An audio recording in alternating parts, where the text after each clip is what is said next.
Selamat siang, salam sejahtera buat kita semuanya. Perkenalkan, nama saya Gregorius Roberto Fai Gomez, mahasiswa Hukum Universitas Cibermu dengan NIM 202206000024. Pada video kali ini, saya akan membuat presentasi dengan judul Tantangan Penerapan Hukum Humaniter Internasional dalam Konflik Modern. Dengan pemahaman identitas dan topik presentasi, mari kita masuk ke latar belakang masalah dan tantangan utama yang ada. Hukum humaniter internasional dirancang untuk melindungi orang yang tidak terlibat dalam konflik bersenjata dan membatasi cara bertempur. Di era modern, konflik menjadi lebih kompleks, termasuk konflik non-internasional, serangan siber, dan penggunaan drone. Hal ini menimbulkan tantangan besar bagi penerapan prinsip hukum humaniter, seperti pembedaan antara kombatan dan non-kombatan, serta proporsionalitas serangan. Setelah memahami masalah, mari kita lihat tujuan presentasi ini. Tujuan presentasi ini adalah menganalisis tantangan penerapan hukum humaniter internasional dalam konflik modern, menunjukkan contoh kasus nyata, serta membahas solusi potensial agar hukum tetap relevan dan terlaksana secara efektif. Selanjutnya, mari kita pahami relevansi topik ini dalam praktik hukum modern.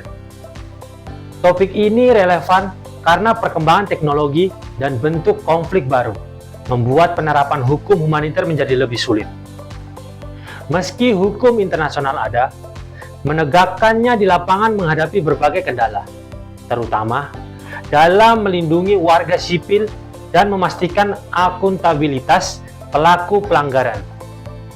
Dengan memahami relevansi ini, mari kita lihat teori dasar hukum humaniter dan tantangan penerapannya. Hukum humaniter internasional berakar dari Konvensi Jenewa 1949 dan Protokol Tambahan 1 dan 2. Tiga prinsip utama adalah pembedaan antara kombatan dan non-kombatan, proporsionalitas, dan kebutuhan militer. Namun, penerapan menghadapi tantangan baru di medan perang modern, termasuk penggunaan teknologi canggih dan konflik non-internasional yang sulit diawasi. Mari kita lihat contoh kasus nyata untuk memahami tantangan ini. Contoh nyatanya adalah konflik non-internasional di Suriah, di mana penggunaan senjata kimia dan drone menimbulkan resiko besar bagi warga sipil. Salah satu tantangan terbesar adalah sulitnya membedakan antara kombatan dan non-kombatan, sehingga penerapan hukum humaniter sering terlambat. Data Human Rights Watch menunjukkan meningkatnya korban sipil akibat konflik ini, menegaskan tantangan praktis di lapangan. Selain contoh kasus, mari kita lihat pendapat ahli regulasi pelengkap. Profesor John Doe menyatakan bahwa hukum humaniter harus adaptif terhadap perkembangan teknologi baru. Beberapa negara membuat regulasi nasional untuk melengkapi hukum internasional. Namun, penerapan lintas negara tetap menjadi tantangan karena tidak selalu seragam dan konsisten. Sekarang, mari kita bahas penerapan hukum dan implikasinya dalam konteks modern. Penerapan hukum terlihat di International Criminal Court atau disingkat ICC, namun tantangan praktiknya termasuk kesulitan mengumpulkan bukti dan akses ke wilayah konflik yang tidak aman. Meski begitu, penerapan hukum yang tepat tetap penting untuk melindungi warga sipil dan menegakkan akuntabilitas pelaku pelanggaran. Dengan pemahaman ini, mari kita simpulkan poin-poin utama. Kesimpulannya, hukum humaniter internasional tetap relevan.